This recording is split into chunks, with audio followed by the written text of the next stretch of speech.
این بگردیم ببینیم تا 500 تومان چی پیدا بکنیم. بیا زانتیا داریم 86. کارشناسی کاپوت، درب صندوق، گلگیر جلو دو طرف، درب گلگیر عقب زیر. بینگ بونگ. خب شاسی راست و سینی پشت چراغ جلو خوردگی دارد. خب ببینیم با این مبلغ چی میشه پیدا کرد ارزش خرید داشته باشه. تا 500 تومن چه خودروهایی ارزش با خرید داره. این تا بالاتر از 500 تومنه. ببخشید. سلام سلام، خوش آمدید، خوش آمدید، افتخار دادید. 90 دو لکه ماشین خشک تهران با 230,000 تا کار کرد. چجوری خشک با 230 تا کار کرد؟ نیستش قیمتش. جانم میرسم خدمتتون، ببخشید الان میرسم خدمتتون. تیبا 2 95 داریم 465 تومن. شاسی بدون ایراد. دو تا طوق گلگیر رنگ داره ماشین.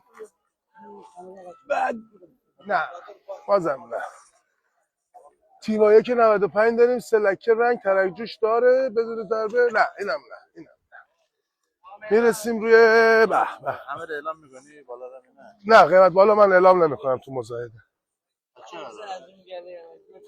اما موقع مزایده من اعلام میکنم. 940 مدل بالا 403. آقا تو کارت سوخت تو جانم. من دارم صحبت میکنم به خدا. من چشم دیگه. خود رو چی داریم؟ نداریم. میشه با 500 تومن تو مزایده ببین چی پیدا میکنه. عزیزان تا چند ثانیه دیگه مزایده شروع میشه. لطف کنید خودروهاتون به قیمت باشه. نباشه من بلافاصله خروج میدم از مزایده. میام.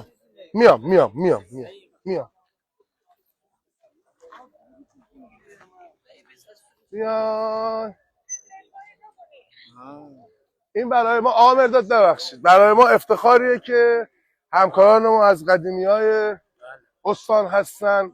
شغل خانوادگیشونه. آقای حسین‌پور عزیز تشریف آوردن افتخار دادن. این چندمین جمعه که ایشون به ما افتخار میدن. میاد آسیب ما داخل هست و امساس نوکر خدمت شما عرض کنم که دیار صوم سلام میپاچه معلنید. معلوم نیه امانشونه میزنن کنیم اشیا امانه میزنن کنیم. برو نگاه کن